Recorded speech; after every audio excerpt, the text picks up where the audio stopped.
Pak Yun, sama aja pemain juga. Ayo, ibu, depan bu, depan bu. Pak Rijal lagi kemana kata Rijal?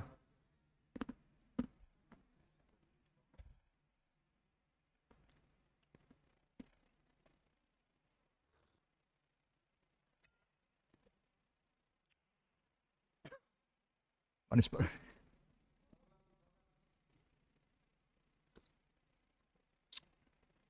Bismillahirrahmanirrahim. Assalamualaikum warahmatullahi wabarakatuh. Yang kami hormati kawan-kawan anggota Banggar, yang kami hormati dari tim anggaran pemerintah daerah. Pertama-tama puji syukur alhamdulillah hari ini kita dapat berkumpul di sini rapat Banggar dengan tim anggaran pemerintah daerah dalam rangka membahas tentang raperda tentang pelaksanaan pertanggungjawaban pelaksanaan APBD tahun 2020. Rancangan ini disampaikan oleh Bupati pada hari Rabu, pada rapat paripurna hari Rabu tanggal 30 Juni 2021 yang lalu, dan sudah 2 kali tidak korum, tertunda. Alhamdulillah hari ini sudah korum. Dari 20 Banggar yang hadir itu 13 orang. Karena itu marilah kita memulai rapat ini dengan membuka rapat bersama-sama membacakan basmalah. Bismillahirrahmanirrahim. Ibu dan Bapak sekalian yang kami hormati, sebagaimana kita ketahui bahwa pelaksanaan APBD 2020 setelah dilakukan audit memperoleh predikat wajar tanpa pengecualian WTP. Namun demikian, kalau kita menyimak dari pidato Bupati pada saat paripurna yang lalu, ada beberapa hal yang cukup menarik. Yang pertama mengenai pendapatan daerah. Pendapatan daerah kita setelah perubahan kurang lebih 1,7 triliun. Kemudian realisasinya pendapatan 1,742, 1 triliun 742 miliar. Kemudian realisasinya 1 triliun 755 miliar dan seterusnya. Atau ada kenaikan pencapaiannya kurang lebih secara kumulatif 100%, 0,72%. Ya kan Pak Jul? Kemudian pendapatan asli daerah kita. Pendapatan asli daerah sebesar 206 miliar 230 juta sekian-sekian. Bukan. Pendapat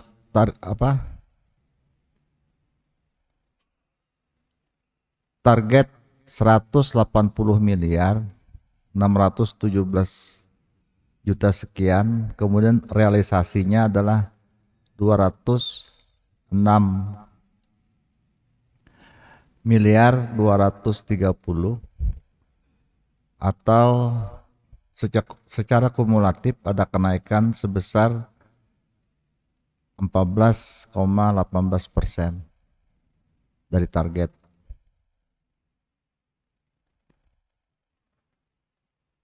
Barangkali nanti secara detail dijelaskan oleh pihak tim anggaran pemerintah daerah, baik itu yang menyangkut pendapatan maupun yang menyangkut belanja, sehingga hari ini, rapat hari ini dan seterusnya nanti dapat membuat semacam rekomendasi begitu untuk Perda pertanggungjawaban pelaksanaan APBD tahun 2020. Untuk itu kami mintakan dengan hormat dari tim anggaran pemerintah daerah untuk menyampaikan tentang Raperda tentang pertanggungjawaban pelaksanaan APBD tahun 2020. Kami persilakan.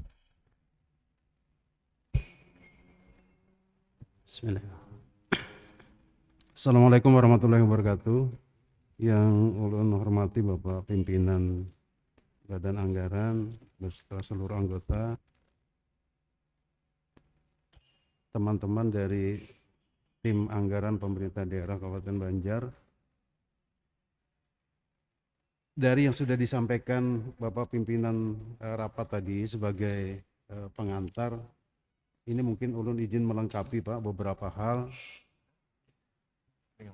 terkait dengan yang mewarnai kegiatan pelaksanaan APBD tahun 2020.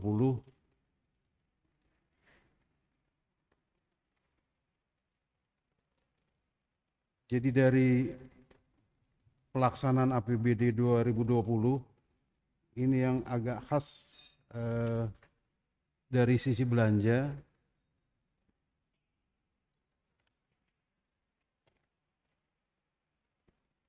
Adanya perubahan untuk belanja tidak terduga, Pak.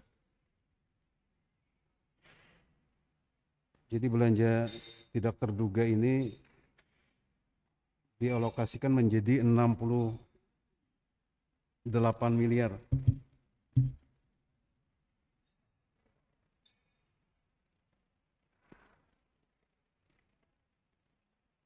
Yang mana di awal itu cuma 2,5 ini. Nah, realisasi dari 68 ini menjadi 60 miliar untuk belanja tidak terduga. Kemudian dari sisi pendapatan daerah, ini ada penambahan dari sisi dana insentif daerah, Pak, dari 17 miliar alokasi dari pemerintah pusat oleh Kementerian Keuangan, dari 17 miliar ditambah menjadi 43 miliar. Ini karena ketaatan dari pemerintah daerah dalam pelaporan untuk penanganan COVID-19 di tahun 2020 kemarin. Kemudian dari seluruh yang dilaksanakan untuk APBD 2020, yang awalnya kita memperkirakan defisit itu ada 179 miliar. Ternyata pada saat realisasi cuma ada 47 selisihnya, sehingga ada silpa sebesar 131 miliar yang bisa dimanfaatkan untuk pelaksanaan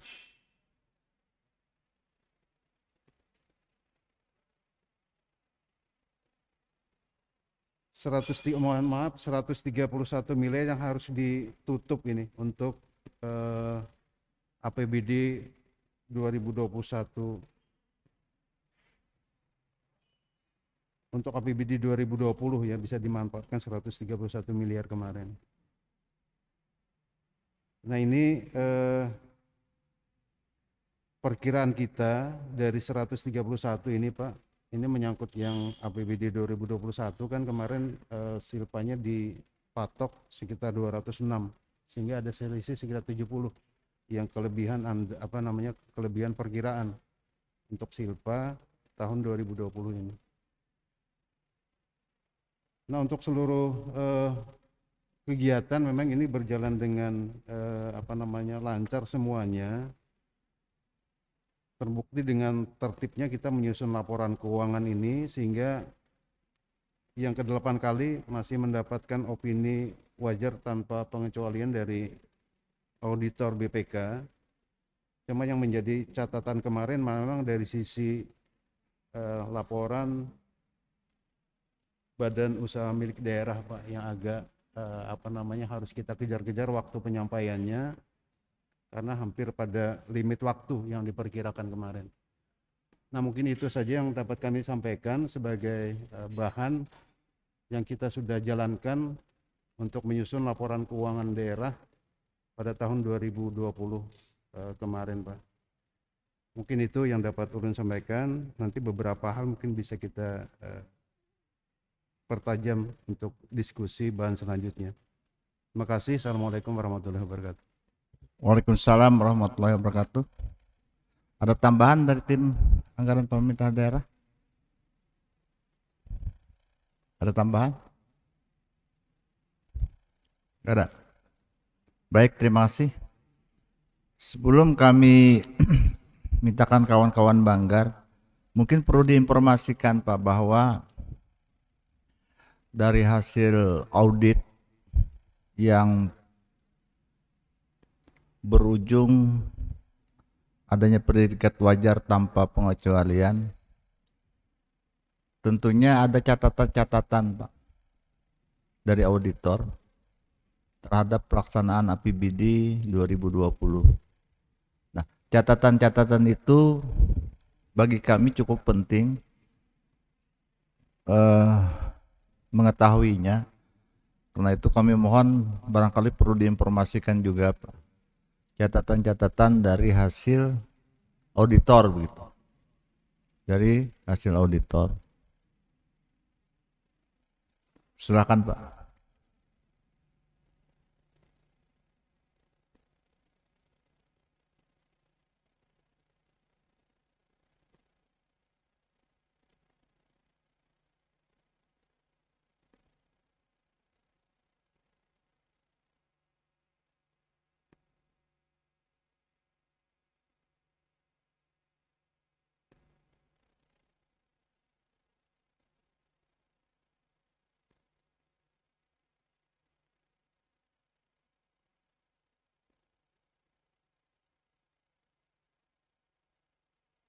Silakan Pak Jo. Ada ya? Kalau keadaan karena dikopikan aja Pak. Dikopikan ke dan sampaikan ke kami, itu sebagai bahan, salah satu bahan untuk membuat rekomendasi Pak. Bagi kami begitu. Silakan yang lain. Dimulai dari Pak yang senior dulu lah. Pak Yunani, silakan Pak. Aman.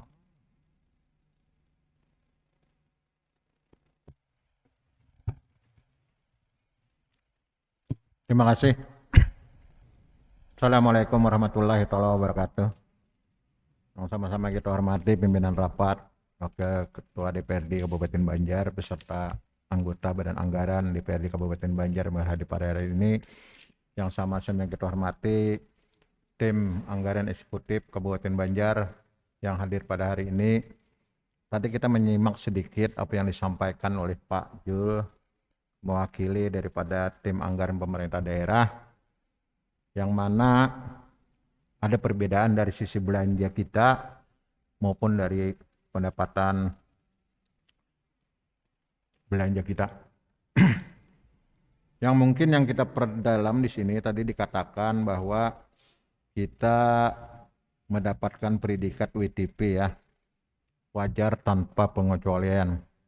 Itu salah satunya, yang mana berkaitan dengan target PAD kita kurang lebih 180 miliar kurang lebihnya, yang mana kita mendapatkan informasi ini dari laporan hasil pansus KPJ kemarin yang disampaikan oleh saudara kita Pak Sarkawi. Yang kedua menyangkut realisasi dari PAD pendapatan asli daerah kita sendiri adalah kurang lebihnya 206 miliar. Berarti di sini ada selisih pendapatan surplus sekitar 26 miliar kurang lebihnya, seperti itu pimpinan. Nah, yang kita mau pertanyakan, dari sisi apa saja PAD itu didapat ternyata terjadi surplus seperti itu, yang mana nantinya apakah nanti kita sesuaikan dengan target-target yang di tahun 2021 yang selama ini masih dalam perjalanan, untuk nantinya juga kita akan meminta pertanggungjawaban kepala daerah tentang pelaksanaan anggaran pendapatan dan belanja daerah tahun 2021 yang akan datang, yang mana apakah target yang kemarin 2020 itu memang tidak ada kenaikan, akan tetapi apakah kita mengacu kepada target yang terrealisasi. Yang terrealisasi itu adalah kurang lebihnya 206 miliar. Yang mana ini menjadikan patokan nantinya terhadap pertanggungjawaban pelaksanaan anggaran pendapatan dan belanja daerah tahun 2021 yang akan datang. Itu mungkin salah satunya nanti kita minta dari sisi pendapatan sektor apa saja kira-kira yang menyebabkan bahwa terjadinya surplus itu sendiri. Supaya nanti kita dalam rangka memaksimalkan pendapatan di tahun 2022 yang mungkin malam ini akan kita lakukan pembahasan kembali, supaya kita mendapatkan informasi-informasi yang jelas terhadap pendapatan asli daerah itu dari sektor apa saja yang didapat, supaya nantinya untuk di tahun 2022 kita bisa mematok target kepada sektor-sektor apa saja yang bisa kita lakukan peningkatan kembali. Mungkin sementara itu pimpinan, nanti kita bisa berkembang setelah mendengarkan jawaban dari tim anggaran eksekutif di pemerintah Kabupaten Banjar. Terima kasih pimpinan. Assalamualaikum warahmatullahi wabarakatuh. Waalaikumsalam. Silakan. Dua lagi lah. Pak Ismail. Tadi sekali. Belum. Mbak Ruslan. Belum. Pak Sarkawi. Jangan Pak. Ya, terima kasih. Assalamualaikum warahmatullahi wabarakatuh. Terima kasih Ketua Pimpinan Banggar dan tim TAPD serta rekan-rekan. Jadi perlu kita luruskan kemarin. Jadi ada beberapa mungkin kawan masih ada kesalahpahaman gitu tentang LKPJ, pansus LKPJ dan laporan pertanggungjawaban pelaksanaan APBD 2020. Ada satu hal yang hampir mirip tapi beda sanahnya. Ya, karena LKPJ itu menyangkut hal-hal yang dilaksanakan oleh pemerintah daerah berupa pekerjaan-pekerjaan, hal-hal pencapaian target di LKPJ, dan laporan ini menyangkut sepertinya menyangkut pada nominal keuangan gitu ya. Jadi untuk ini mungkin besok masih ada waktu Pak Jul ya, satu kegiatan ini lagi LKPJ kita bisa lebih mendalam, karena ulun sendiri tadi juga keingatan membuka di HP nih. Aduh, mata tuh Pak Jul jelet belampu nah. Apalagi lu sudah melihat itu tadi, sudah kada kau baca nah. Ampun gitu lah. Cuman secara kita ini sudah pada tahapan tinggal satu langkah lagi. Habis ini kita bikin kesimpulan Banggar di APD Banggar Kabupaten Banjar dan DPRD yang dilaporkan nanti di paripurna akhir. Kalau tidak salah tanggal 3, tanggal 4 itu paripurna, dan seluruh praksi kita membuat pendapat akhir terhadap laporan pertanggungjawaban ini. Nah, itu yang harus kita sampaikan kepada ketua-ketua praksi bahwa ada satu langkah lagi, bahwa kemarin LKPJ sudah dilaporkan yang isinya rekomendasi hal-hal yang dilakukan oleh dinas-dinas kepala SKPD yang kurang begitu maksimal bagi tebak di situ. Kalau di sini kita menyoroti masalah pelaksanaan APBD, kalau bahasa anunya duitnya lah, itu kan. Jadi selisih sampai sekarang ulun lihat juga kemarin apa kalau selentingan ulun baca masih defisit kita kemarin 41 miliar itu kan. Hal-hal yang semacam itulah. Tapi tujuannya sama mungkin ke depan, bahwa untuk perbaikan APBD kita di 2021 dan 2022 agar tidak terjadi kesalahan keanuan lagi, dan menggali putih. Dan ini kayaknya bersambung juga dengan, karena 2020 hasil itu menjadi cerminan kepada kita untuk APBD perubahan APBD 2021 Pak Jul ya. Sebentar lagi KUAPPAS perubahan APBD 2021 juga menjadi gambaran kita untuk perubahan APBD 2021 yang sebentar lagi juga kita bahas, dan nanti APBD 2022. Nah itu menjadi catatan kita. Habis ini mungkin ulun secara pribadi belum bisa menyikapi karena membaca di HP rasa apa ya. Mungkin kita pelajari bersama nanti setelah istirahat, mungkin besok setelah final besok kita sudah bisa membuat kesimpulan dan menghadapi APBD, menghadapi paripurnanya. Mungkin itu aja masukan pimpinan. Terima kasih. Makasih.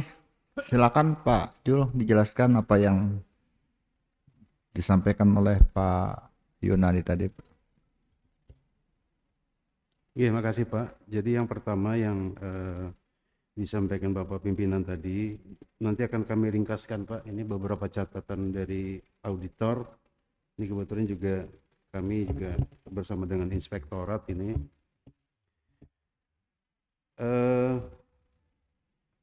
Apa yang sudah dilakukan di tahun 2020 kemarin, yang kita selalu jaga ini adalah konsisten terhadap peraturan perundang-undangan dalam rangka pelaksanaan APBD ini. Makanya kerap kali kita rapat dengan inspektorat, dengan bagian hukum untuk bisa menjaga agar supaya pelaksanaan dari SKPD ini benar-benar mengacu pada aturan ini. Nah kemudian dari sisi pelaporan Pak juga sangat ketat ini dari Kementerian Dalam Negeri dan Keuangan terutama, ini tidak bisa kita lambat dari target yang sudah mereka deadline. Hukumannya itu adalah sanksinya berupa penundaan atau bahkan pemotongan dari dana transfer ini. Nah kemudian yang disampaikan Pak Yunani tadi betul Pak, ini untuk pendapatan daerah ini memang ada perbedaan antara dana transfer dengan PAD.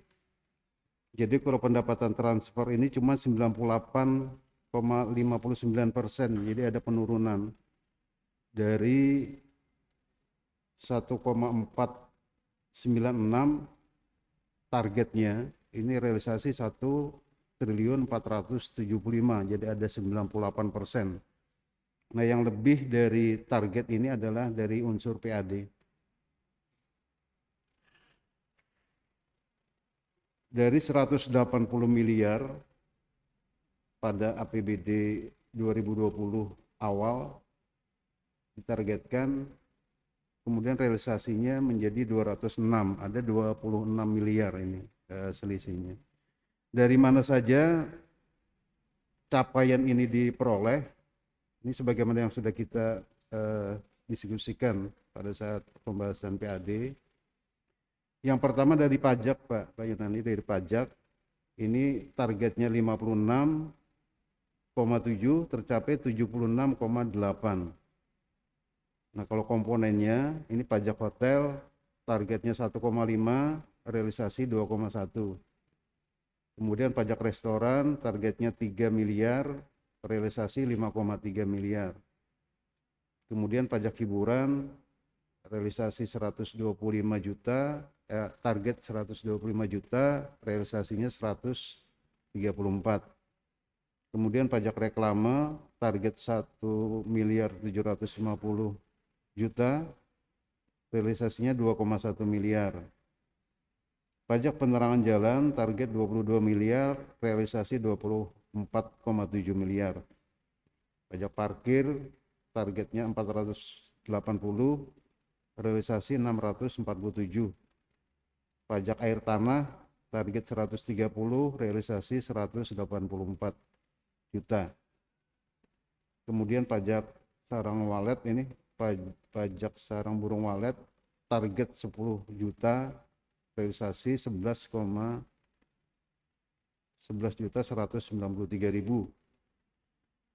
Pajak mineral bukan logam targetnya 915 juta, realisasi 1,5 miliar.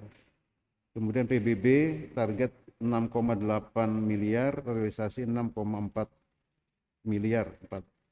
6,4 miliar. Kemudian BPHTB target 20 miliar, realisasi 33,4 miliar. Nah, kemudian dari retribusi ini juga tercapai di atas 100%, dari 4,7 miliar targetnya, realisasi 5,1 miliar. Ada beberapa ini komponen dari retribusi. Kemudian hasil pengelolaan kekayaan daerah yang dipisahkan, Pak, ini yang terkait dengan BUMD, targetnya untuk tahun 2020 itu 10,7 miliar, realisasi 4,3 miliar.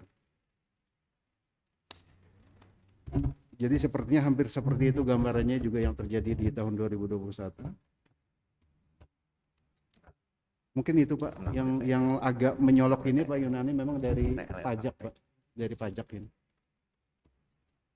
Oke, makasih, Pak. Izin pimpinan. Silakan Pak. Setelah kami mencermati, ternyata dari sektor pajak yang memang menonjol di sini ada beberapa item pajak yang memang kalau kita lihat di sini selisih pendapatan ini hampir 20,8 miliar ya dari sektor pajak ditambah dengan sektor-sektor lain. Akan tetapi kita belum mendapat penjelasan tentang penerimaan PAD kita dari sektor BUMD sendiri ya. Walaupun kemarin sudah kita target 2020 kemarin memang ada janji-janji yang ternyata janji-janji itu semacam janji palsu. Di antaranya adalah sektor PDAM. Yang mana kita tahu pengelolaan PDAM ini kan berdasarkan aturan yang memang mengikat di PDAM itu sendiri, sebenarnya dia tidak bisa memberikan semacam kontribusi terhadap daerah. Karena ada semacam peraturan-peraturan yang lebih tinggi yang mana menyatakan di sana cakupan pelayanan belum 80%, maka dia tidak diwajibkan untuk memberikan kontribusi terhadap daerah itu sendiri. Nah, kemarin kita sudah mencoba sebenarnya kepada pihak PDAM yang mana di dalam rapat pembahasan anggaran tahun-tahun yang terdahulu ternyata disepakati bahwa PDAM bisa memberikan kontribusi sekitar 2 miliar pada waktu kemarin. Akan tetapi di dalam perjalanannya itu sendiri ternyata PDAM melayangkan satu surat yang tidak bisa memberikan semacam kesanggupan untuk memberikan kontribusi terhadap daerah kita. Artinya di sini kita seakan-akan dipermainkan oleh PDAM itu sendiri. Nah, berkaitan dengan hal tersebut, inilah menjadi dasar kita bahwa PDAM ini tidak konsisten dalam melaksanakan apa yang sudah dia janjikan terhadap lembaga DPRD Kabupaten Banjar itu sendiri. Maka ini terjadilah berdampak terhadap peraturan status badan hukum PDAM itu menjadi perusahaan daerah atau perumda yang mana dia mengaitkan dengan payung hukumnya adalah PP 54 tahun 2017 yang mana terjadilah perubahan-perubahan yang mungkin nantinya kita belum tahu pasti arahnya itu seperti apa. Ini salah satunya perusahaan daerah, kemudian ditambah lagi mungkin dari prosda yang lain seperti api di pasar, kemudian Baramarta, kemudian ternyata yang sangat berdampak ini adalah kita lihat dari prosda yang ada adalah PT BIM itu sendiri. Karena ternyata PD BIM ini kalau kita mencermati saat ini ternyata sudah berstatus pilot seperti itu kira-kira. Nah, oleh karena itu ada aset-aset yang memang harus kita pertahankan di dalam pengelolaan PT BIM itu sendiri karena lahan yang dikelola itu tidak sedikit. hampir sekitar 6.250 hektar kalau tidak salah. Itu dari penyerahan dari Baramulti kepada daerah Kabupaten Banjar, yang mana pemerintah Kabupaten Banjar mempercayakan pengelolaan aset tersebut dikelola oleh PT BIM itu sendiri. Nah, ini nantinya akan mungkin kita setelah nanti mungkin mendapatkan semacam hasil audit, kemana kira-kira arah tujuan kita untuk bisa memaksimalkan pengelolaan aset daerah tersebut. Apakah ini memang bertahan nantinya dikelola PT BIM, apakah nantinya aset-aset tersebut kita selamatkan dengan kita mungkin nantinya dikelola oleh seperti Baramarta itu sendiri, yang mana BD Baramarta ini jelas bahwa dia bergerak di sektor pertambangan.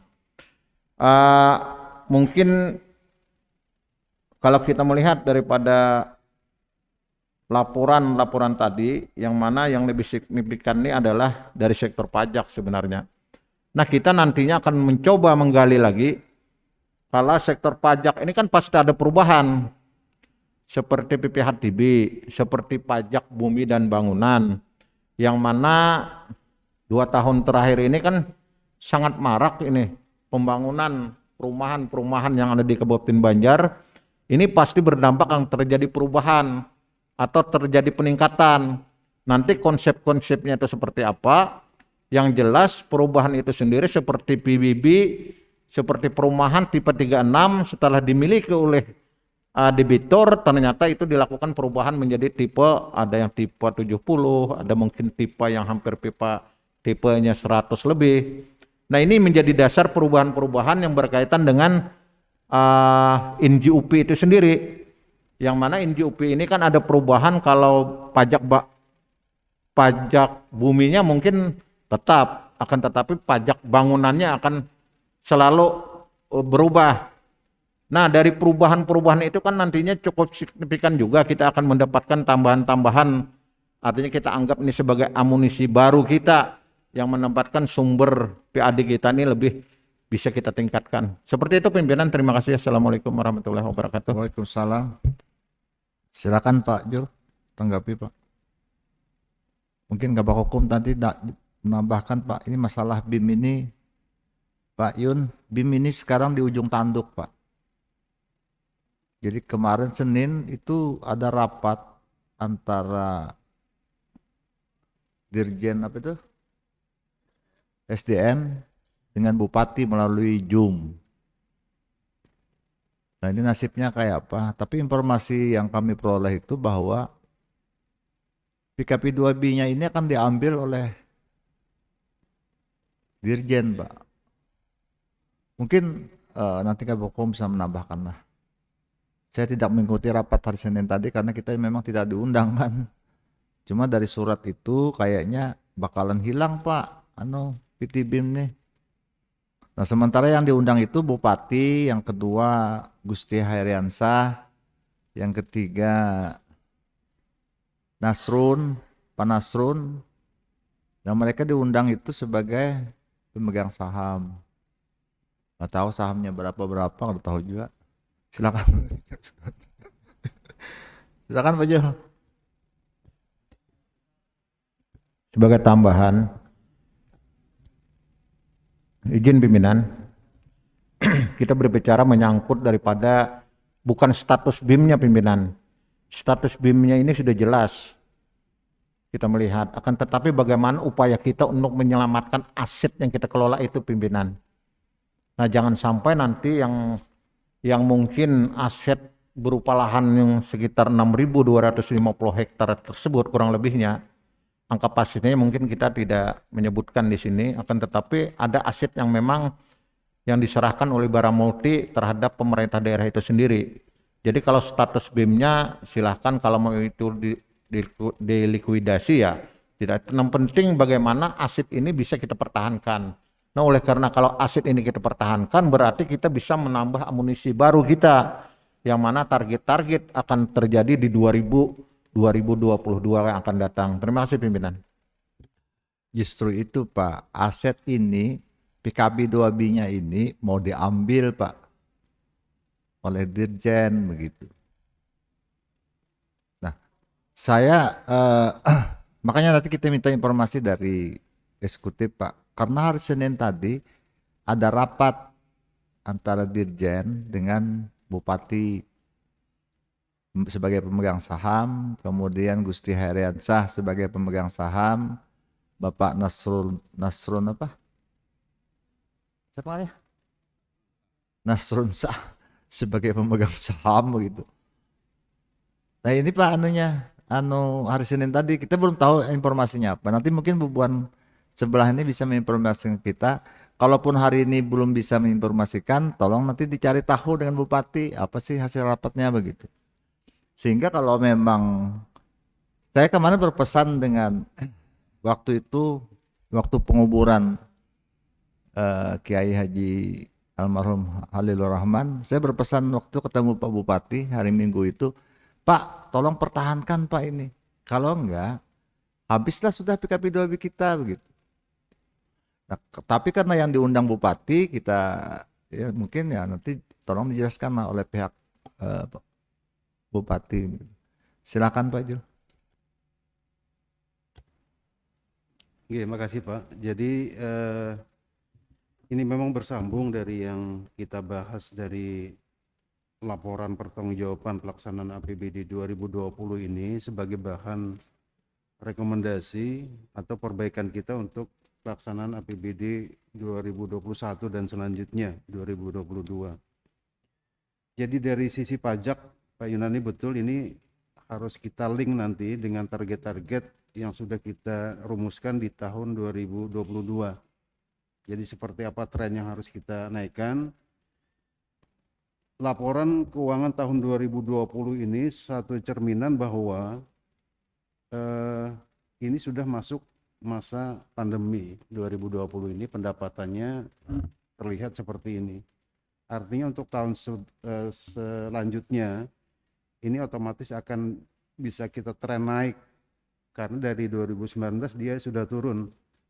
Dari rekap awal yang ada di laporan yang disampaikan Pak pimpinan tadi, tahun 2019 Pak, ini dalam kondisi normal PAD itu jumlahnya 223 miliar. Nah, kenapa dia turun? Ya itu tadi karena situasi pandemi ini lebih banyak mempengaruhi ini. Kemudian yang dari sisi apa namanya BIM tadi mungkin nanti dari bagian hukum atau Bu asisten nanti bisa menambahkan terkait dengan ini perkembangan terakhir ya.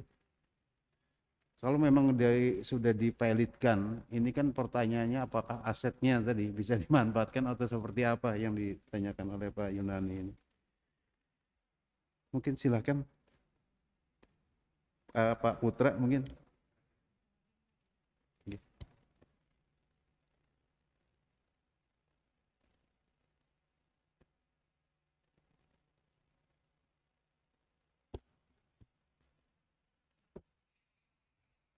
Terima kasih. Assalamualaikum warahmatullahi wabarakatuh. Yang ulun hormati pimpinan rapat beserta anggota DPRD yang tergabung dalam Badan Anggaran DPRD Kabupaten Banjar, Pak Jul, Bu Mahmudah, asisten 3, serta rekan-rekan dari BPKD dan Inspektorat. Pak, mungkin sedikit menyampaikan informasi Pak berkaitan dengan status BIM saat ini. Memang kemarin ulun juga sempat berhadir pada waktu rapat dengan Dirjen Minerba yang pada poinnya seperti apa yang disampaikan tadi oleh Pak Jaki gitu. Jadi memang mereka mempertanyakan status BIM saat ini. Karena sebenarnya Pak berdasarkan putusan pengadilan Niaga Surabaya, BIM ini statusnya dalam pilot. Jadi statusnya dalam pilot karena saat ini dijalankan oleh kurator dalam rangka going concern.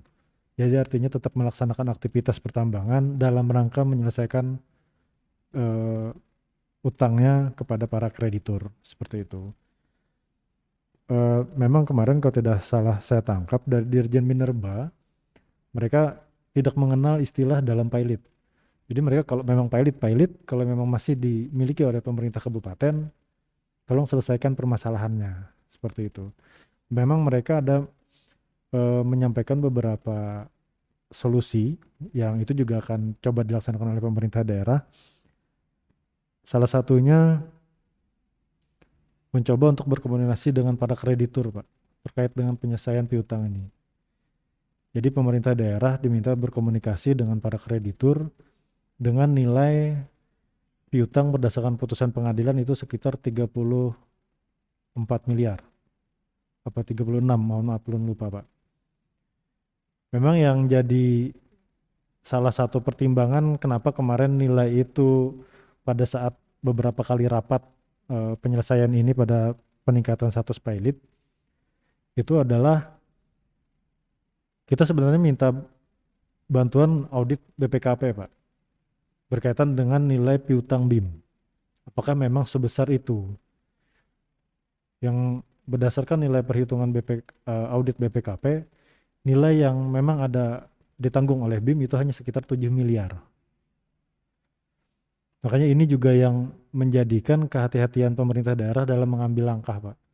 Karena satu sisi ada audit BPKP yang menganggap itu nilai utang BIM hanya 7 miliar, tapi putusan pengadilan itu adalah 34 miliar. Dan memang ini juga jadi hal baru, Pak, berkaitan dengan perkaranya ini. Sebenarnya kemarin dari pemerintah daerah bekerja sama juga dengan JPN, Kejaksaan Tinggi Kalimantan Selatan. Terkait hasil audit ini kita mencoba untuk mengajukan upaya peninjauan kembali atas putusan Pengadilan Niaga Surabaya. Namun sayangnya ini ditolak karena nomor register perkara itu adalah perkara PKPU, bukan perkara pilot. Karena memang mekanismenya di PKPU dulu, penundaan pembayaran utang dulu, tapi ternyata kreditur yang dianggap mayoritas itu menolak proposal yang kita ajukan, sehingga majulah ke pilot. Walaupun jadi pertanyaan juga, setelah diajukan ada putusan pilot, sebenarnya isinya pelaksanaan putusan pilot itu hampir sama dengan proposal yang kita ajukan. Artinya kita mengajukan pada saat PKPU, ini perusahaan tetap jalan dengan nanti akan membagi hasil, menyelesaikan utang-utangnya, itu ditolak. Tapi ketika itu sudah pilot, malah itu yang jalan gitu loh, dengan istilah going concern, tapi di bawah pelaksananya kreditur. Ini juga hal baru yang akhirnya menghambat upaya hukum peninjauan kembali yang sudah coba kita ajukan.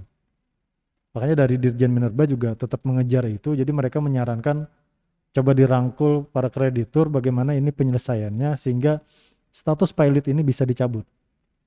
Karena cuman dengan pencabutan status pilot, PKP 2B tidak akan ditarik oleh Dirjen Minerba. Mungkin itu, Pak, sedikit informasinya, Pak. Jadi itu Pak Yud, kayaknya ada orang yang bermain Pak di balik semua ini. Kayaknya. Ya pimpinan, Silakan, ada tanggapan? pimpinan sedikit Ya, kita silakan. menyampaikan tambahan lagi ini. Karena memang sesuai dengan keputusan pengadilan itu terjadi semacam perusahaan PD BIM itu sendiri menjadi pilot itu karena yang mana terjadi di dalamnya itu ada kurator di dalam perusahaan itu sendiri. Yang mana kurator-kurator ini yang mungkin disinilah ada semacam tanda kutip ya. Tanda kutip, kita tidak menyatakan di sini bahwa ini ada permainan jahat, persekongkolan jahat, tidak mengatakan seperti itu. Yang secara eksplisit kita menyatakan di sini bahwa ini terjadi tanda kutip yang mana di dalam itu sendiri apa yang disampaikan pimpinan tadi ini menjadi tanda tanya sebenarnya. Tadi disampaikan sekilas bahwa hutang PT BIM itu sendiri memang 7 miliar sekitar itu akan terjadi, akan tetapi dalam perjalanannya sejak tahun 2019 itu terjadi kenaikan hutang piutang yang mana itu dikatakan tadi ada sekitar 34 miliar. Nah ini yang terjadi. Tapi ya kita tidak terlalu membahas masalah itu yang mana tadi sekali lagi kita sampaikan bagaimana upaya-upaya pemerintah daerah. Mari apa yang disampaikan oleh Dirjen Minerba bahwasanya bagaimana kita menyelamatkan PKP 2B itu sendiri yang mana di dalam ini ada lahan atau aset. Nah, aset inilah yang sangat berharga sebenarnya, harus ada upaya-upaya terutama dari pemerintah daerah. Dalam hal ini tadi sudah disampaikan bahwa ada pertemuan-pertemuan antara Bupati Banjar mungkin dengan pihak SDM yang mana kita berharap sebenarnya bahwasanya aset yang berharga ini tetap akan kita pertahankan. Itu saja pimpinan, terima kasih. Masih, silakan Pak Sarkawi. Ya, makasih. Mungkin pertanyaannya begini, Pak Putra.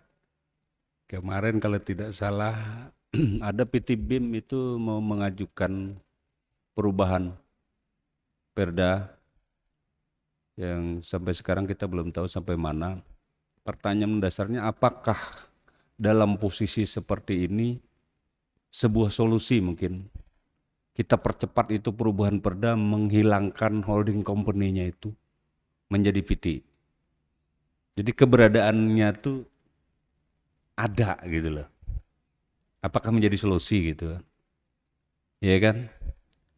Karena kalau kita juga merubah perdanya itu, rumahnya, wadahnya itu kita lihat akan aja. Aku pikir bahasa kita tuh makinnya larut. Ya kan? Coba kita pikirkan bersama bahwa apakah solusinya kalau kita masih mengadakan bahwa ini BIM ini eksis. Ya kan, salah satunya adalah merubah perdanya tadi yang asalnya holding company menjadi PT saja atau perumda. Yang kedua, dengan posisi perda baru menjadi perumda tersebut, Bupati menempatkan direktur. Sementara ini kan kada ada lagi nih, semuanya habis. Lu dengar habis semuanya itu, nggak ada lagi direktur, semua nggak ada lagi, cuma nama doang. Itu pertanyaan yang satu. Yang kedua, masalah aset mungkin perlu kita telusuri. BIM dulu. Kalau kada salah yang agak gede itu kemarin BIM punya jembatan timbang. Waktu kita penyataan aset 5 miliar tuh, jembatan timbang, habis itu membeli apa Pak? Laboratorium itu di mana sekarang? Laboratorium pengujian batu bara itu. Di mana itu sekarang andakannya? Itu punya BIM itu. Jembatan timbang sama, enggak tahu kemarin beli klaser jadi enggak ya. Cuma yang ulun tahu tuh ingat tuh jembatan timbang sama dengan laboratorium pengujian. Kalau kada salah itu aset punya BIM. Karena gedung juga BIM kemarin masih nyantol di Baramarta gitu. Nah itu yang perlu kita telusuri aset itu kalau tadi. Cuman mau pikir itu tadi Pak Putra perlu dijawab secara dasar hukumnya gimana kita agar ini kita selamatkan. Karena kalau BIM ini tidak selamat, kita kehilangan 5 miliar Pak. Iya kan? Penyertaan modal kita tuh gak bukan-bukan melayang sekali gitu loh. Habis sekali itu kalau dibuat nukar kerupuk berapa panjang Red? 5 miliar ternyata. Walaupun kemarin kita setuju 10 miliar, ya kan? Tapi dicairkan 5 miliar. 5 miliar ini adalah hutang pemerintah daerah. Untung kada sempat dicairkan itu. Yang 5 miliar yang kedua itu. Kita ingat karena waktu proses kelahirannya kita alhamdulillah sempat jadi bidannya lah kemarin itu di situ. Walaupun bidan bidan kampung. Itu Pak Putra, pertanyaan besar. Itu, makasih. Silakan dijawab Pak. BIM nasibmu kini begitu. Jadi memang berkaitan dengan beberapa perusahaan daerah, tidak hanya BIM, memang dalam rangka menindaklanjuti PP 54 2017 Pak berkaitan dengan BUMD. Dan memang sekarang saat ini BIM juga bentuknya sudah PT. Cuman memang yang jadi catatan adalah holdingnya, dan itu memang kemarin kurator sempat juga. Kalau memang ini sempat sampai dipilotkan, maka anak perusahaan ini pun akan tersangkut paut ini, Bara Marta dan PD Pasar. Aset-asetnya juga akan diperhitungkan terkait dengan pelunasan utang PT BIM. Makanya kemarin salah satu tujuan perubahan ini adalah sebenarnya lebih kepada membebaskan Bara Marta dan PD Pasarnya, Pak, dari tanggung jawab utang BIM. Karena kalau kita pegang dengan perda yang sekarang, ini masih holding company, artinya masih di bawah BIM. Dan mereka sampaikan secara aturan perusahaan itu juga akan ikut tanggung jawab ketika perusahaan induknya dipilotkan. Karena tapi komitmen Pak Bupati sebenarnya ini tetap ingin diselesaikan, Pak. Artinya jangan sampai BIM ini benar-benar pilot murni. Kemarin itu langkah yang terakhir kita ambil memang kita mengikuti dulu dalam going concern-nya. Karena kalau kita nggak ikut pilot murni, yang dikhawatirkan akan berdampak kepada perusahaan daerah lain, Bara Marta dan PD Pasar yang saat ini masih ada. Mungkin seperti itu, Pak, sedikit informasinya, Pak. Atau begini Pak, kita mau mendengarkan kira-kira langkah konkret Bupati ini nah terhadap nasib BIM ini kayak apa gitu. Saya kemarin ketemu hari Minggu itu ketemu Pak Hairin, ketemu Pak Nasrun, pas ada Pangeran Hairul Saleh juga. Kita juga cerita masalah BIM. Jadi Pak Hairul itu menyarankan hari Minggu itu pas pengantin. Pak Hairin sama Pak Nasrun kada usah ikut rapat katanya gitu. Terus Dewan aja yang manggil semua pihak itu. Saya jawab waktu itu ini kan Bupati harusnya yang lebih apa? Yang lebih bekerja keras untuk bisa mempertahankan aset-aset BIM ini. Nah karena itu mungkin kita sarankan dalam waktu singkat ini Bupati mengundang semua pihak yang terkait Pak, termasuk kurator dan kita support begitu, kita Dewan diundang begitu. Dan mudah-mudahan dengan demikian kita dapat mencari sebuah solusi untuk menyelamatkan PKP 2B-nya PT BIM, Pak. Sebab kalau tidak ada langkah-langkah ya dianggap berlarut-larut oleh Dirjen Minerba ya selesai barang ini. Selesai Pak, hilang. Masa dari hutang 7 miliar menjadi 34 gitu. Barangkali itu Pak. Tapi ada saran lagi dari Pak Ismail, silakan Pak.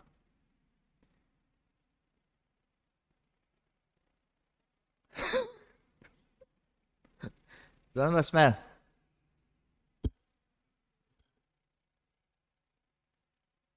Atau dari Pak Yun, silakan Pak. Terima kasih pimpinan. Mungkin sedikit menambahkan lagi nih. Karena berkaitan dengan aset apa yang kita sampaikan dari awal tadi. Memang kita sudah memperhitungkan kalau PT BIM ini akan terjadi pilot, semacam pilot murni. Ini yang berdampaknya adalah perusahaan-perusahaan daerah yang lain sebagai penanggung jawab, termasuk di dalamnya. Oleh karena itu di dalam perjalanan ini makanya kita akan selamatkan semua pimpinan. Kita mewacanakan bagaimana kita PD Pasar ini kita kembalikan kepada pemerintah daerah. Seperti itu. Supaya jangan terkena dampak sebenarnya. Artinya di sini kita buat jaga-jaga. Jaga-jaga jangan sampai seperti PD Pasar yang memang nyata itu ada penghasilannya. Ini akan berdampak menanggung hutang. Karena apa?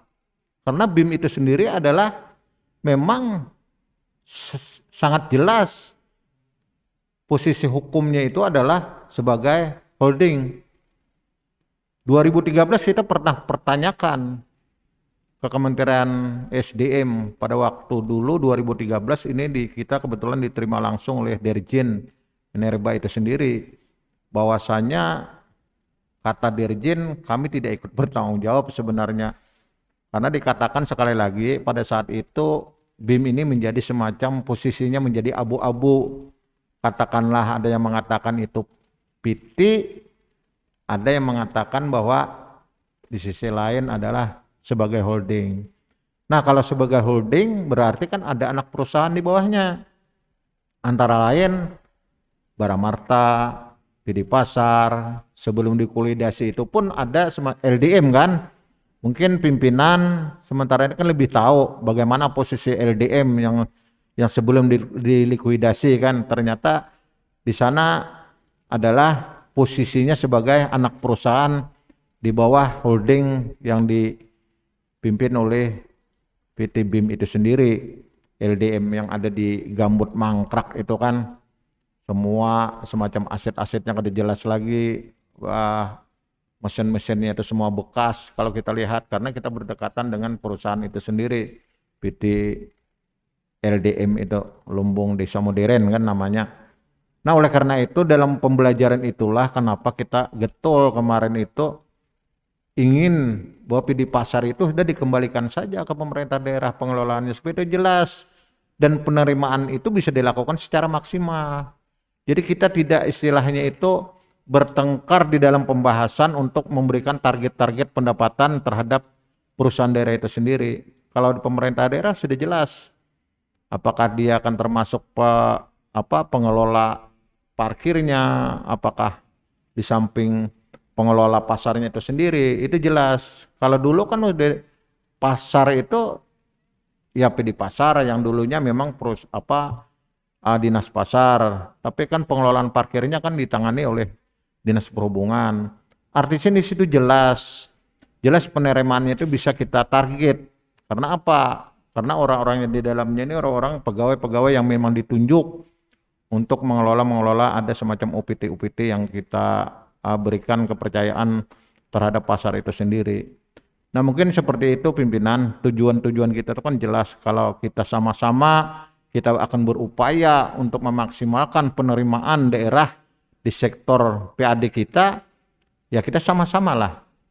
Tidak ada di sini yang misalnya ya taruhlah ada kepentingan-kepentingan, yang penting kepentingan itu untuk milik kita bersama dan tujuannya itu adalah kebersamaan kita, bagaimana tujuan kita untuk mensejahterakan masyarakat, tapi dewan juga kita tujuannya bisa sejahtera juga seperti itu. Jadi sama-sama lah kita di sini bagaimana kita mengupayakan sektor pendapatan itu sendiri.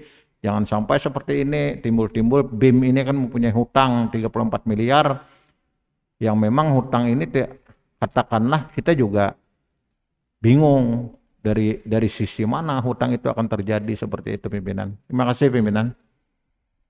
Terima kasih. Jadi salah satu rekomendasi kesimpulannya bahwa Banggar meminta dalam waktu singkat ini kepada Bupati untuk mengambil langkah-langkah konkret di dalam menyelamatkan PT BIM, aset-aset PKP 2B, aset PKP 2B dan aset-aset PT BIM. Barangkali itu Pak Yun. Silakan lagi masalah. Ya seperti itu pimpinan. Hakikatnya bagaimana kita menyelamatkan PT BIM itu sendiri. Terima kasih pimpinan. Terima kasih.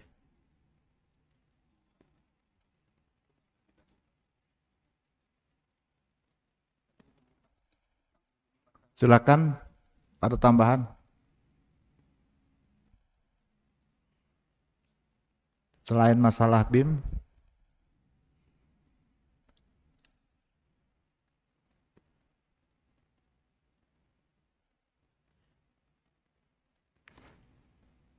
mungkin Pak Jul perlu juga dijelaskan Pak, di dalam laporan keuangan itu lain-lain pendapatan yang sah itu ada kenaikan Pak sebesar 11,93% dari target kita cuma 65 miliar, naiknya kok 73. Mungkin bisa dijelaskan Pak.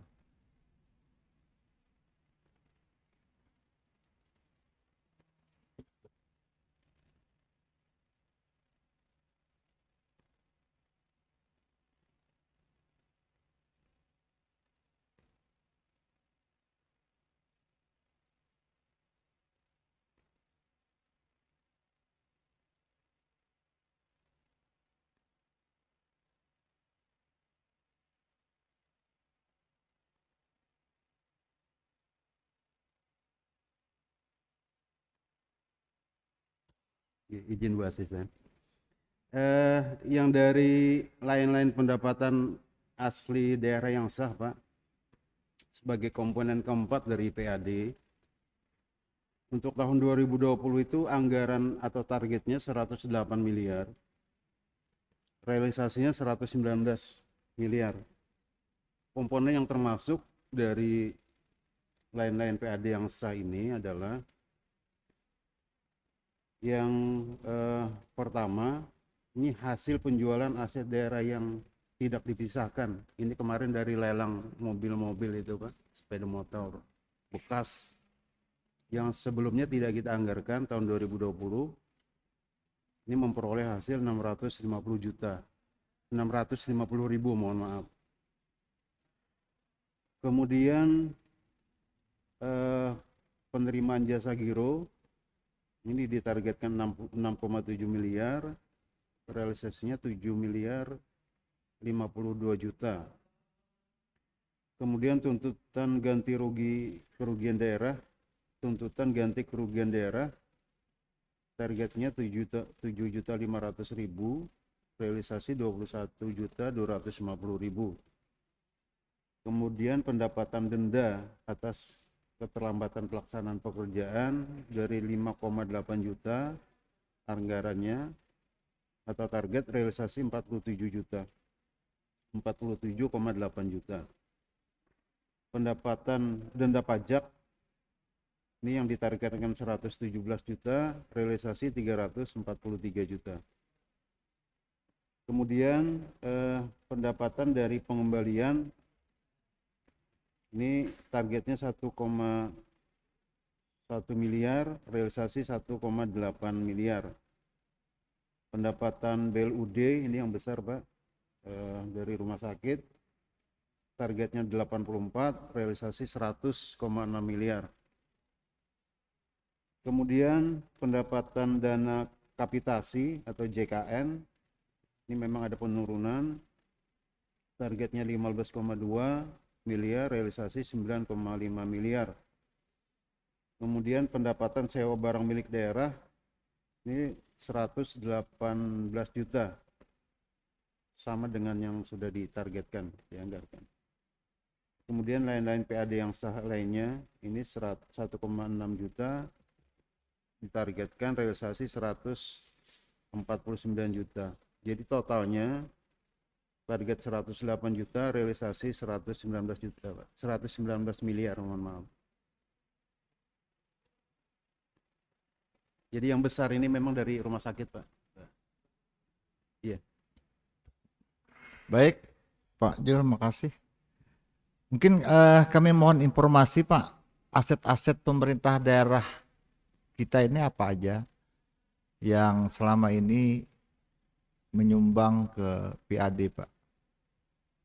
Baik itu dikerjasamakan dengan pihak ketiga maupun yang dikelola sendiri oleh pihak pemerintah daerah. Apa aja asetnya Pak?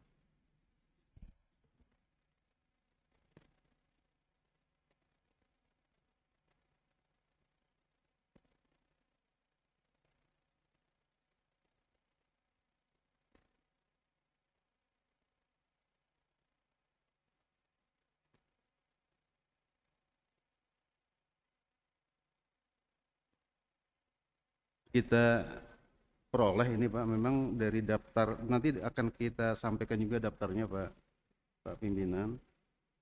Jadi ini ada di komponen pendapatan sewa barang milik daerah Pak. Itu perolehannya 118.906.000 pendapatan sewa barang milik daerah Pak. Jadi ini banyak memang komponennya yang ada di sini. Itu termasuk beberapa yang ada di SKPD juga Pak, seperti penyewaan lahan untuk ATM gitu. Jadi memang listnya banyak ini Pak, tapi tidak setiap tahun ada itu, karena satu objek itu bisa 5 tahun ini sewanya. Makasih Pak. Atau nanti disampaikan aja Pak ke Banggar, aset-aset pemerintah daerah ini semua terat, kemudian yang disewakan ini yang dikerjasamakan dengan pihak ketiga ini begitu. Jadi untuk bahan bagi kawan-kawan semua barangkali. Silakan Pak Heru. Terima kasih. Assalamualaikum warahmatullahi wabarakatuh. Pimpinan rapat beserta kawan-kawan dari Banggar yang saya hormati, tim anggaran pemerintah daerah yang saya hormati, terima kasih. Mungkin ini kan yang kita membahas tentang pertanggungjawaban, mungkin yang perlu saya tanyakan itu tadi kan ada yang target 109 menjadi 118, artinya itu kan bagus ya dari dulu. Cuman mungkin minta maaf saya mungkin baru datang Pak, ini mungkin atau sudah dijelaskan atau belum, cuman yang perlu mungkin pendapatan yang terkoreksi Pak dari target itu mungkin apa saja Pak, sehingga nanti kita mungkin menjadi atensi kita bagi pembahasan anggaran ke depan Pak. Itu saja Pak, terima kasih.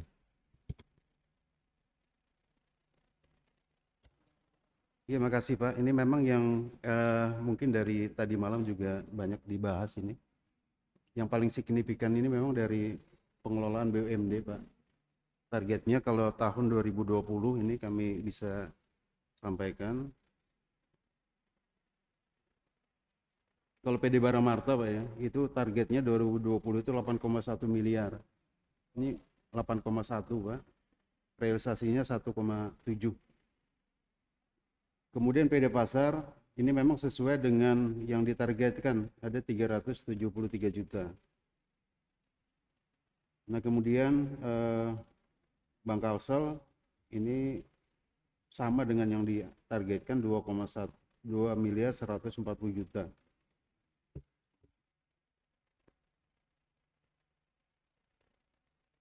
Terus 59 juta untuk BPR.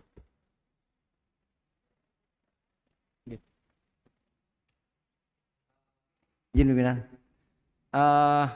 Bara Marta tadi Pak. Bara Marta itu 8,1 itu apakah target termasuk dia bayar hutang tahun sebelumnya Pak?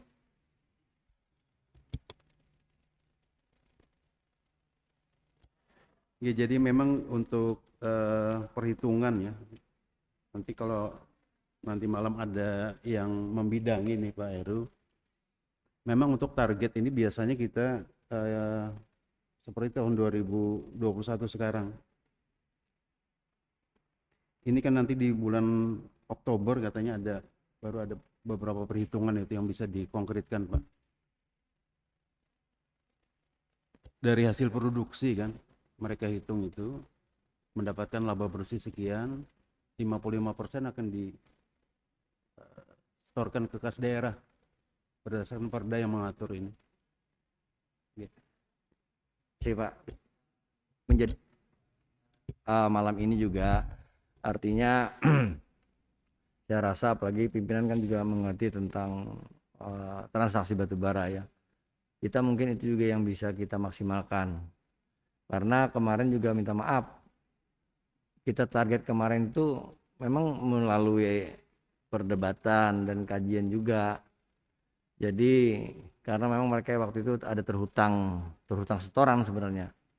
Nah, makanya kan karena kemarin kita tanya juga bahwa ke Pemda, ke kita PAD gitu nggak sampai 10 miliar per tahun. Tapi hutangnya kan 250 miliar. Kan ini kan informasi yang perlu juga kita gali. Habis itu BIM juga. BIM itu kemarin juga menargetkan 5 miliar loh sebenarnya. Kita kemarin juga kan karena ini perlu nanti kita sinkronkan karena sekarang yang megang kurator pimpinan dan ESDM itu tidak mengenal kurator, harus direksi dan komisarisnya harus ada.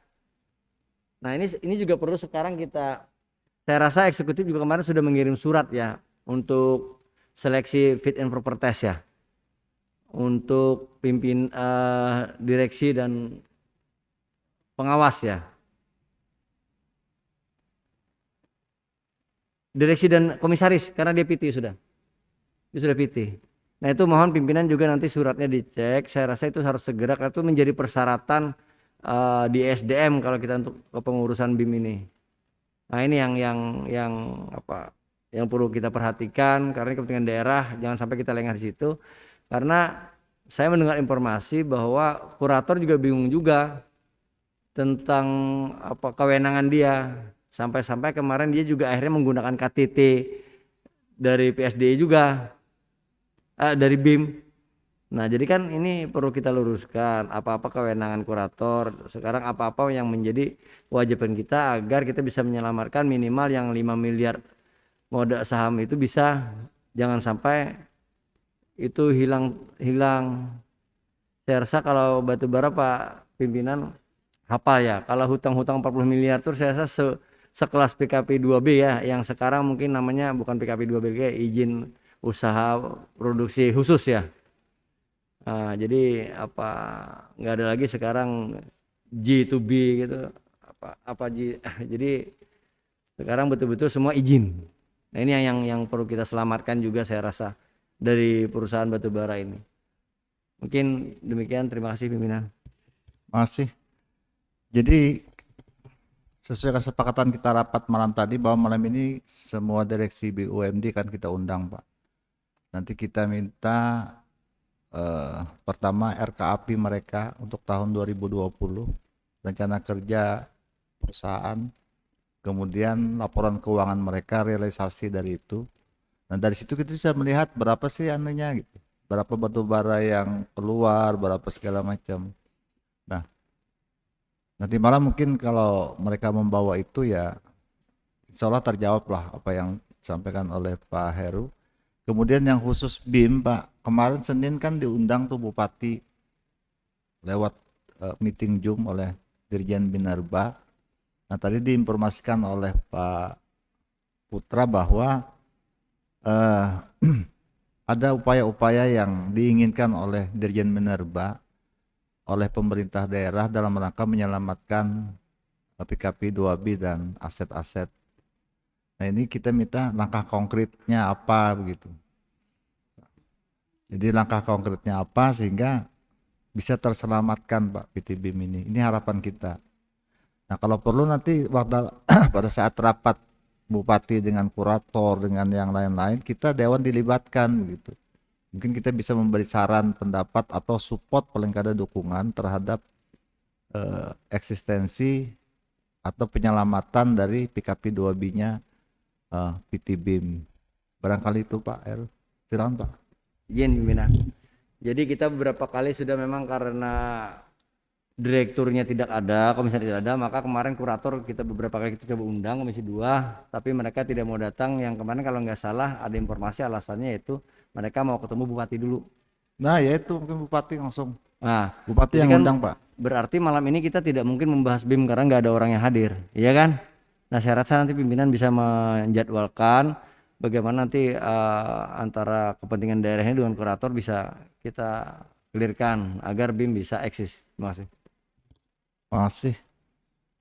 Ada lagi yang lain? Izin pimpinan Ya, Pak Yunani. sedikit menambahkan tadi apa yang disampaikan, ada pendapatan di sektor aset yang memang dilakukan pelelangan. Nah, mungkin sedikit kita pertanyakan karena ada aset kita di Banjarbaru menyangkut lahan atau kantor, kalau tidak salah itu yang kemarin itu dipakai oleh Dinas Perindak, sekarang sudah milik Banjarbaru. Nah, ini mungkin kita minta penjelasan sedikit, itu statusnya seperti apa, mekanismenya seperti apa, kenapa itu sampai dilakukan apa kepemilikannya oleh Banjarbaru, yang mana apakah dilakukan semacam hibah, apakah penghapusan aset itu kita tidak mengerti ini mekanismenya seperti apa. Sebenarnya penghapusan aset itu sebenarnya tertuang dalam peraturan daerah sebenarnya seperti itu. Akan tetapi ya itulah ketidakjelasan tadi, ada beberapa lahan dan kantor ini sudah milik Banjarbaru. Mungkin yang akan datang ya mungkin ini adalah satu lahan lagi yang mana hutan pinus itu adalah milik Kabupaten Banjar. Ini mungkin nanti beralih kepemilikannya lagi. Nah, ini sangat sayang sebenarnya. Artinya walaupun ini dalam aturan itu memang lokasi dan kedudukannya di Kota Medan Banjarbaru, Dengan cara mungkin nantinya kita bisa mempertahankan itu, apakah itu bisa kita miliki dengan cara kita membeli misalnya. Bisa saja seperti itu. Kalau memang itu nanti dilakukan penghapusan aset.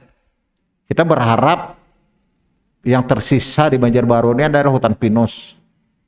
Nah, bisakah nantinya kita komunikasi dengan pemerintah daerah, ini tidak kita rahasiakan, supaya dewan-dewan yang ada di Kabupaten Banjar ini bisa memiliki lahan perumahan, yang mana nantinya kita ikut membeli, kalau memang itu diperjualbelikan atau dilakukan pelelangan, supaya ini mendapatkan lahan perumahan, satu orang misalnya satu perumahan yang ada di hutan pinus itu, ketimbang ini nantinya diserahkan mentah-mentah apakah itu ke Banjarbaru atau ke provinsi.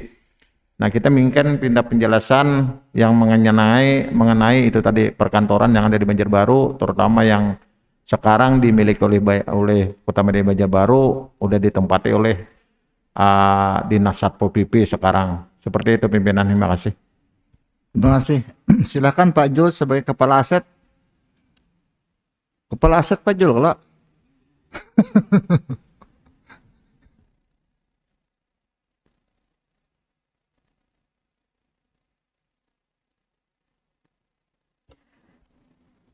Izin Pak, Assalamualaikum warahmatullahi wabarakatuh. Yang ulang hormati pimpinan rapat dan seluruh peserta rapat anggaran pada hari ini. Mungkin dulu langsung menanggapi Pak, mencoba menanggapi apa yang disampaikan Pak Yunani terkait adanya kebijakan daerah menghibahkan tanah bangunan perkantoran yang berlokasi di wilayah Kota Banjarbaru. Jadi dasar kita kenapa kemarin menghibahkan beberapa kantor, kalau tidak salah kantor Disnaker dan Disperindak Pak yang ada di Banjarbaru, itu didasarkan karena adanya amanah di dalam undang-undang pembentukan Kota Banjarbaru sebagai daerah otonom Pak, yang mana bagi daerah induk, yang mana daerah induk ini melepaskan sebagian wilayahnya untuk menjadi daerah otonom, itu berkewajiban untuk melepaskan asetnya dalam rangka menunjang pelaksanaan penyelenggaraan pemerintahan di daerah otonom yang baru terbentuk tersebut. Jadi dengan mengacu hal itu, kita pun sebenarnya sudah menunda sampai beberapa tahun Pak, sejak berdirinya terbentuknya Kota Banjarbaru.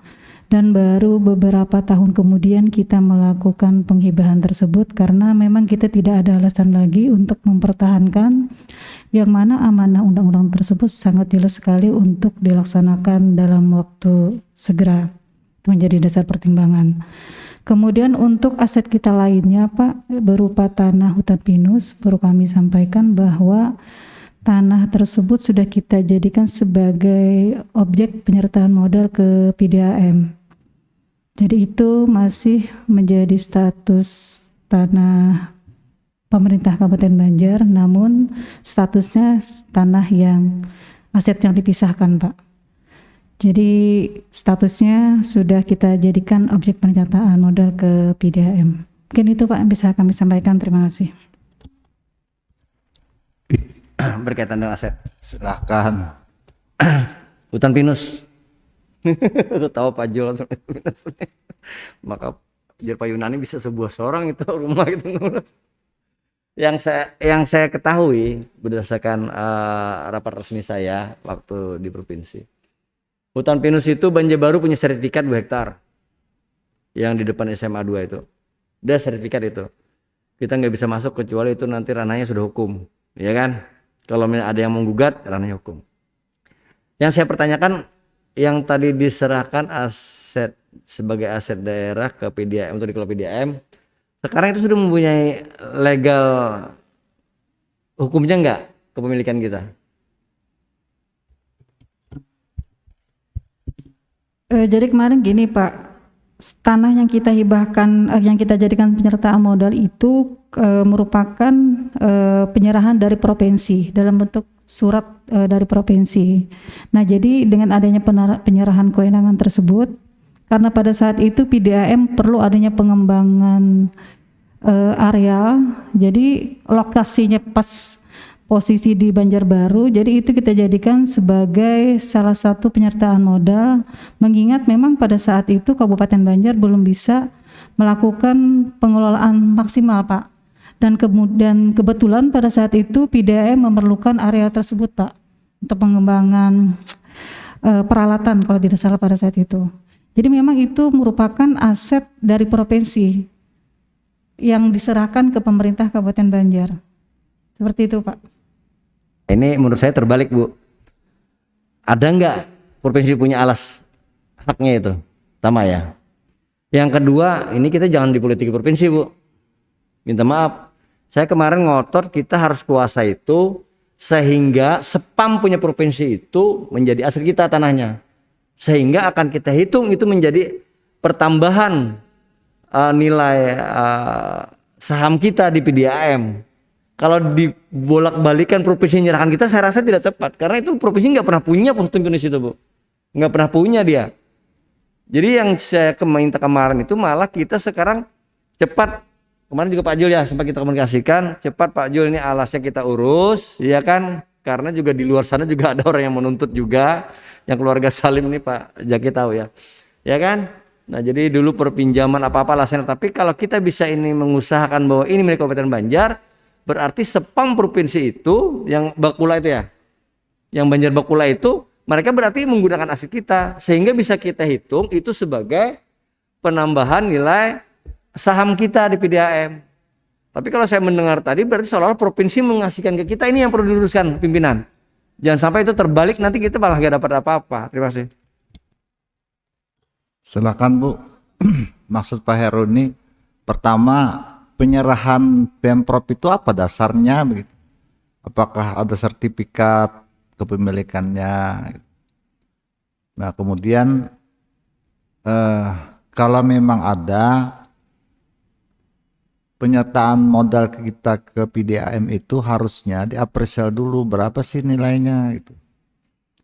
Nah kemarin masalah apresial ini kalau tidak salah Pak Mas Ruri menjelaskan bahwa ada perbedaan yang signifikan antara nilai yang oleh pemerintah provinsi diserahkan ke kita dengan hasil appraisal yang kita lakukan, sehingga nilai penyertaan modal kita ke PDAM itu sangat sedikit gitu kalau dibandingkan dengan harga sekarang berdasarkan hasil appraisal. Nah ini Bu, mohon dijelaskan Bu.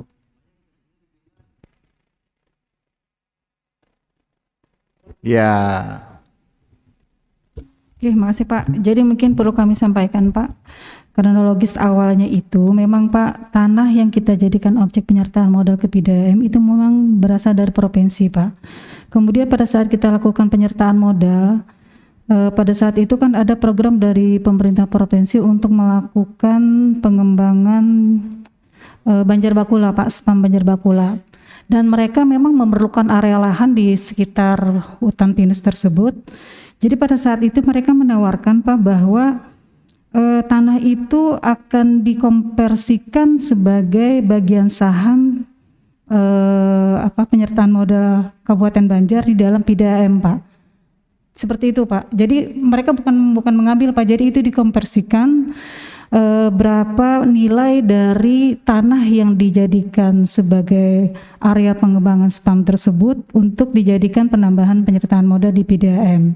Nah terkait dengan appraisal itu Pak, pada awal kita penyerahan itu kan terjadinya kan sudah lama Pak. Nah penyertaan modal untuk pengkonversian nilai hutan pinus ke dalam saham PDAM itu memang kemarin yang melakukan untuk appraisal itu adalah pihak provinsi. Jadi mungkin di situ yang mungkin dari Pak Mas Ruri ada menyampaikan ada perbedaan nilai. Seperti itu Pak. Jadi yang dipakai karena mereka yang melakukan appraisal sehingga nilai mereka itu yang dipakai sebagai konversi nilai saham yang masuk ke PDAM. Seperti itu Pak. Saya kurang jelas narasinya Bu.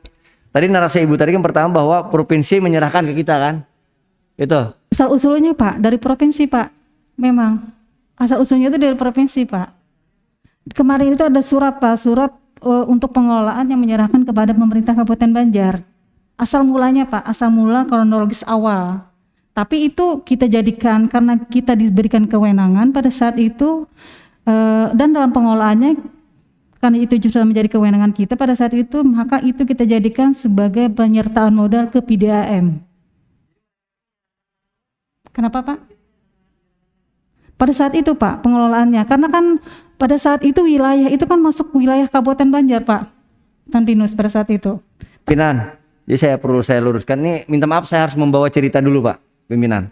Karena waktu saya di provinsi, ini kebetulan saya juga waktu itu ketua pansus irigasi, jadi kita bahas aset itu juga. Jadi waktu itu provinsi nggak punya alas, bahkan kita panggil Banjarbaru, kita panggil waktu itu, Matapura kita panggil juga waktu itu.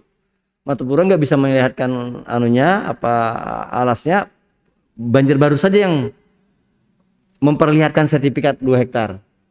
Makanya kan waktu itu provinsi nggak punya kewenangan di situ sebenarnya. Justru waktu itu saya waktu di provinsi saya minta Kabupaten Banjar segera urus itu menjadi aset. Surat menyuratnya agar jadi aset karena spam Banjar Bakula ini akan berdiri di situ. Maka kalau kita punya alasnya, kita akan hitung. Makanya saya bingung kan, provinsi menghitung itu kalau nggak salah 250 ya. 250 per meter, Afrisa ya syukur-syukur dia dihitung. Berarti secara logika provinsi mengakui dong itu aset kabupaten. Kenapa ada narasi bahwa provinsi menyerahkan pengelolaan seolah-olah aset mereka ini yang harus kita luruskan. Ya kan? Kalau saya baca sejarahnya, ini saya membaca karena saya waktu itu Bu, saya baca sejarah. Inhutani itu memakai meminjam. Sampai ada surat Muhammad Said waktu gubernur, coba ini diluruskan, diserahkan kepada pemiliknya. Ada surat gubernur itu. Ada surat gubernur itu. Nah, tapi dalam konteksnya kan akhirnya perumahan di situ sedikit demi sedikit ada yang membangun. Ya kan? Kalau banyak kan dipermasalahkan. Mungkin kalau sedikit orang nggak mempermasalahkan. Dari 20 sekian hektar lah kalau nggak salah. Nah, jadi yang perlu diluruskan dasarnya saja pimpinan. Karena kita jangan sampai nanti dipancing ini nanti seolah-olah provinsi kemarin kami kasih kan. Ya kan? Jadi seolah itu milik kami, nggak perlu kami keluar duit lagi kan. Anda silahkan kelola, tapi milik kami. Nah, ini kan repot kan, kita harus pastikan dulu statusnya. Kalau dia menyerahkan, statusnya apa? Kalau hanya dia memancing bahwa dia tahu kabupaten nggak punya alas nih, udah kita serahkannya ke kabupaten. Nah, seolah-olah ini kan aset dia, ya itu yang pada saya luruskan. Mending kita urus saja itu menjadi aset kita. Terima kasih. Silakan. Ini pintar juga tinggal satu nih, Pak Yun.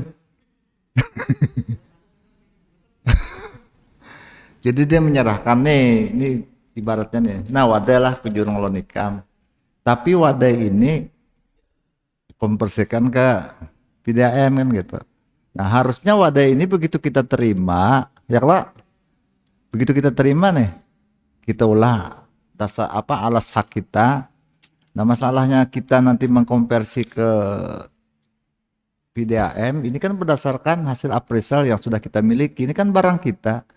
Anda ini kan kada tinggal satu ini menyerahkan yang sebenarnya tinggal satu ini kada tahu jualnya yang punya kapun kadakah diurung lawan tingkat 2 tapi harus masukkan dikonversikan ke PDAM dengan nilai yang ampuninya tentukan begitu. Nah, ini yang jadi asiknya tuh. Silakan tanggapan Pak. Mungkin sedikit Pak menambahkan Pak. Jadi sebenarnya jeda waktu malah dari penyerahan dengan kita menyerahkan kembali, bukan menyerahkan kembali, mengkonversikan nilai hutan pinus menjadi saham di PDAM itu memang waktunya sangat lama Pak. Jadi makanya itu kenapa jadi bisa masuk ke dalam penyertaan modal PDAM karena kita sudah menghaki bahwa tanah itu tanah kita Pak sebenarnya di awal. Dari Kabupaten Banjar Pak. Dari Kabupaten Banjar. Iya, karena penyerahan kewenangan pengelolaan pada saat itu. Kenapa nilai appraisalnya? Nah, itu yang jadi permasalahannya di situ kenapa Pak. nilai appraisalnya yang dipakai yang punya tinggal satu? Nah itu. Harusnya kan punya kita karena ini serahkan barang itu pun kita. Karena yang melakukan appraisal izin Pak, yang melakukan appraisal itu adalah mereka Pak pada saat Loh. itu. Banyak. Belum lupa sekitar Sebelumnya Pak, Kan banyak lembaga appraisal ini kan satu aja di Banjar sebelumnya, itu. Pak.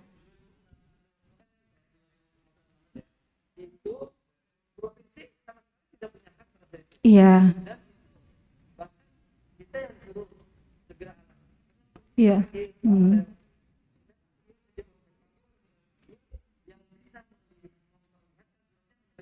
Hmm.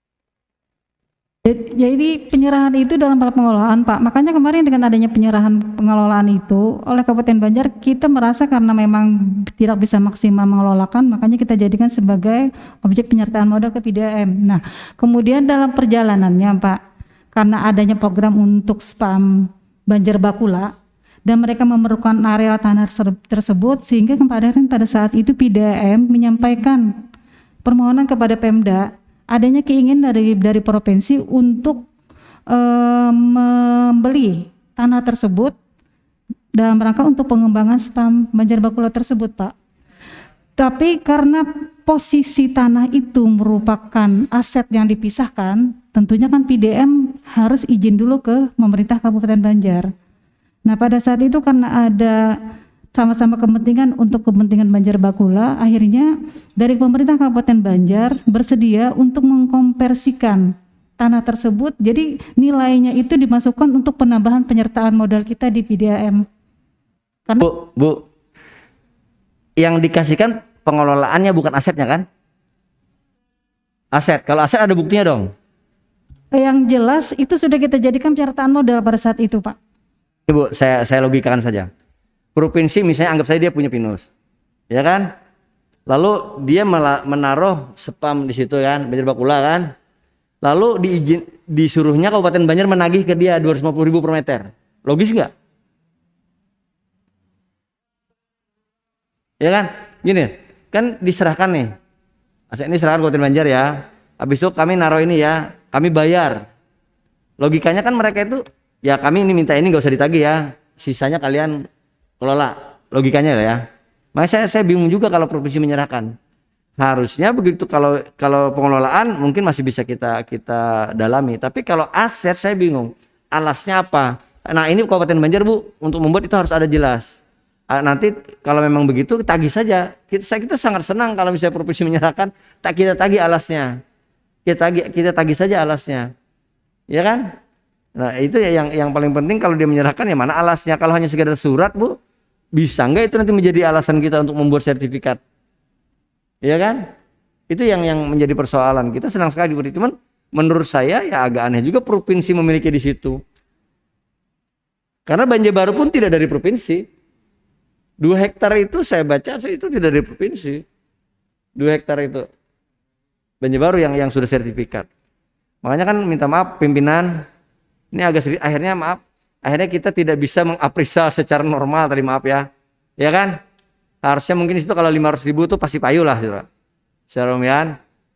Jadi maksud saya kok aneh juga provinsi mengasihkan, habis itu provinsi mempersilahkan kita menagih ke dia dengan 250.000, kan aneh juga nih. Ini kalau kita senang sekali dikasih. Nah, ini juga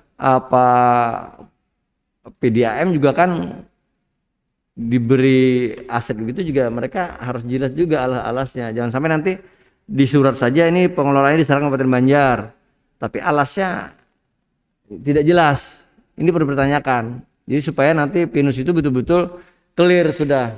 Karena sampai sekarang Bu masih ada yang mau menggugat itu. Makanya saya bilang Kabupaten Banjar segera saja itu di sertifikati. Cuman ya sampai sekarang nggak tahu kendalanya apa Pak Jul, belum bisa disertifikati. Terima kasih.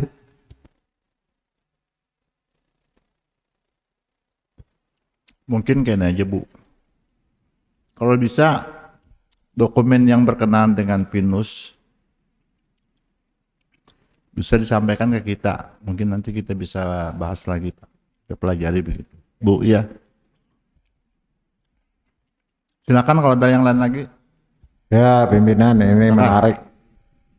Izin pimpinan. Silakan Pak Yun. Ini menarik sebenarnya tentang aset-aset ini. Tadi disampaikan karena berkaca dengan Undang-Undang 22 tentang otonomi daerah, maka kabupaten mengharuskan untuk memberikan hibah terhadap aset-aset Kabupaten Banjar menjadi milik Kota Media Banjarbaru. Karena kita tahu Banjarbaru itu adalah dulunya bagian dari Kabupaten Banjar. Nah, ini kita sangat mengkhawatirkan sebenarnya kalau ini menjadi satu keharusan, yang mana tinggal aset PDAM ini yang ada di Banjarbaru, yang mana itu 100% istilahnya aset itu adalah milik kita. Seperti kantor, dan lahannya, siapa tahu nantinya ini juga milik Banjarbaru. Karena tadi dikatakan Undang-Undang 22 tentang otonom itu sendiri mengharuskan bahwa Kabupaten Banjar harus menghibahkan kepada Kota Media Banjarbaru. Ini sangat mengkhawatirkan sebenarnya ini nih. Kalau memang itu terjadi, habislah punya Kabupaten Banjar seperti itu. Mungkin sedikit sebagai tambahan, apa yang kita sampaikan secara eksplisit tadi, bahwa bagaimana hutan pinus ini, kalau memang itu ada nilai dari apresial tadi, yang mana hanya berkisar 250.000 per meter, saya rasa Dewan berani sebenarnya 500.000 per meter, khususnya saya sendiri. Nah, mudah-mudahan kita akan bagaimana mencari formulasi hukumnya supaya Dewan yang 45 orang ini mendapatkan kaplingan tanah perumahan di daerah lahan tersebut. Itu yang kita maksud, pimpinan. Terima kasih. Terima kasih Pak. Jadi kalau pian 500 kita sejuta aja nih Pak. Tapi ini kan aset pemerintah daerah masalahnya. Aset pemerintah daerah. Barangkali itu dokumennya bisa disampaikan jadi salah satu bahan kita untuk rapat-rapat selanjutnya begitu, khususnya mengenai PDAM Pak. Kita Pinus ya.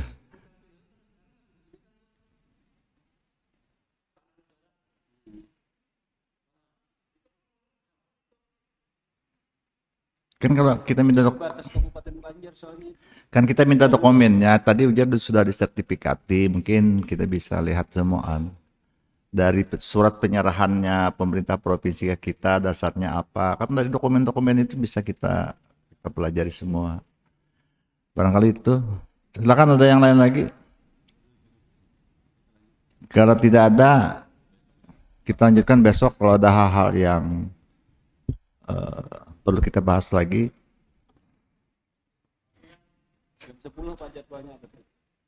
Pak, penyanyi Pak. Esok jadwalnya jam 10 Pak. Ya, mungkin kalau ada hal-hal lagi kita bahas besok. Dan kalau tidak ada, terima kasih atas kehadirannya Pak Jul, Ibu Mahmudah, Pak Putra, siapa lagi tuh? Lalu dari Banggar, terima kasih kehadirannya Pak Sarkawi, Pak Heru, Bu Fitria, Pak Yun, siapa tuh? Pak Ismail, dan Rahmat Saleh dan lain-lain lah.